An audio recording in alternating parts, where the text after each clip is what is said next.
So that was incredible. Thank you for being. yeah, that was amazing. We definitely do need a revolution, and what just happened at the Capitol is not a revolution. That is fascism, plain and simple. So I am from Sunrise, Baltimore. Let me pull up my notes real quick. So yeah, my name's Steve Leas. I'm from Sunrise, Baltimore, and Sunrise Movement is a youth movement that is fighting for a Green New Deal to create millions of jobs while rectifying past injustices and creating a livable future. So any solution to climate has to be anti-racist and anti-elitist. So far, the pandemic response has been both elitist and racist. Climate change will worsen and increase the rate of pandemics. So COVID-19 is not, this isn't the last of it. We haven't seen the last of it.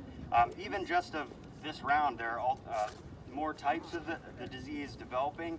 So when Maryland sees more pandemics as a direct result from climate change, not only will communities of color and low-income communities bear the brunt of the actual pandemic, but so far our leaders are showing us with their actions that they aren't prepared to give an equitable response, even to this pandemic, let alone future pandemics, in a way that is actually fair and equitable to the folks that actually work in this economy during the pandemic.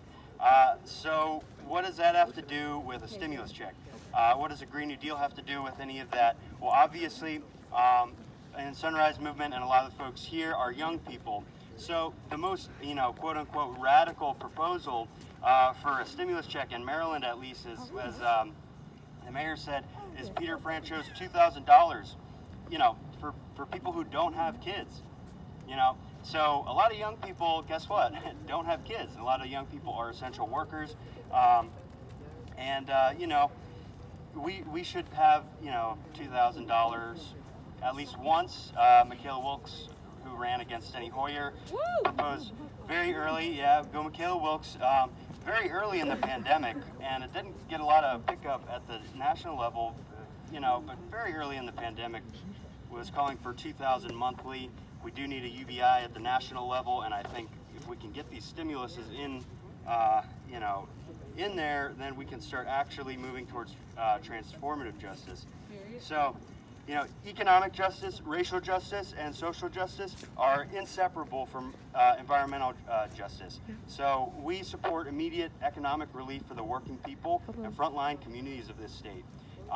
We need an economic bill of rights nationally and at the state level. And we've also looked at some of the bills that are actually up in this session that we've already decided to go ahead and endorse. So we need we need a workers' bill of rights for essential workers, as 1199 SEIU has put forward. We need an environmental human rights constitutional amendment, and that would allow frontline communities that are facing pipeline construction and mostly marginalized communities to fight these companies in law and have it guaranteed that you can't destroy the environment and destroy the communities that live in those environments that are always sacrifice zones without facing real legally protected consequences. So and this is particularly important in Baltimore because we are fighting a trash incinerator, and folks on the ground have to breathe in this toxic fumes that emits more greenhouse gas than coal, if you can believe it.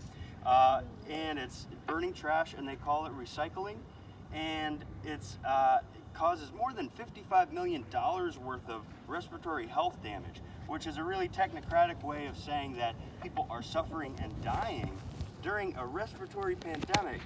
And you want to know what the biggest slap in the face on this is? And I'm sure a lot of you are already aware of this, but they get renewable energy credits for that. Wow. And it's incredible. It's incredibly disappointing. We're looking at bigger bills like the Climate Solutions Now Act that has great, funding for green jobs, money set aside for overburdened communities, defining what that means, creating labor work groups. But we also, you know, while these efforts sound good and we support them generally, we haven't endorsed that yet, but we also want to make sure that all those great provisions that they're putting in there, the justice provisions, the the justice provisions and the money to overburdened communities, mostly low-income communities of color, that they actually stay in the bills, because it's happened before where we had an environmental justice Can I have one of those papers? Oh, sorry. One of those papers that's the man. Can you pull it out? I think it's just the second one to the front. Some of the incineration. Yeah, that one right there. So if we're going to have climate solutions that are economically, environmentally, and socially just, then they actually have to keep those provisions in there. You can't trade them away. They're non-negotiable. So there's a lot of exciting stuff happening, but it needs to be real. We need real transit funding, regional Baltimore transit. So a regional Baltimore transit organization. So obviously I'm very white. Many of the people in Sunrise Movement are white, but we do stand in solidarity with Baltimore Transit Equity Coalition. Okay. Black Lives Matter? And Black Lives Matter.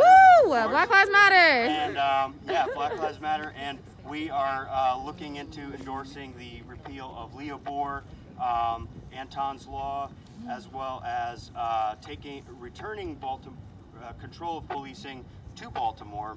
That's right. And one of the other demands, which this isn't up for the legislature, but we do, you know, almost across the board in the organization, nationally, generally, many of us, if not most of us, are abolitionists, and folks on the ground in Baltimore, at least organizing black, are demanding half of the budget to be defunded. Yes, so defund if that's the police. what they're calling for, then that's what we support. Fuck 12. So yes, exactly. And you know, God, what time is it? 13:12. That's military time. Never mind. Okay. So we need tenant rights. We need eviction freezes, and as you know, we've heard already, like, we need to legalize cannabis, and we need to do it in a reparative way. And there's no excuse for austerity politics for the folks in the legislature. You know, this is a very rich state, and just a 1% tax on the 0.1% would cover the projected deficit. So there's no excuse whatsoever. This is the wealthiest state in the wealthiest country in the world, and we need a radical response to COVID, and we need a Green New Deal, and we need to radically overturn the social contract of this country and of the state of Maryland. And that's right. All right, thank you so much. Yeah, for 16. Thank you.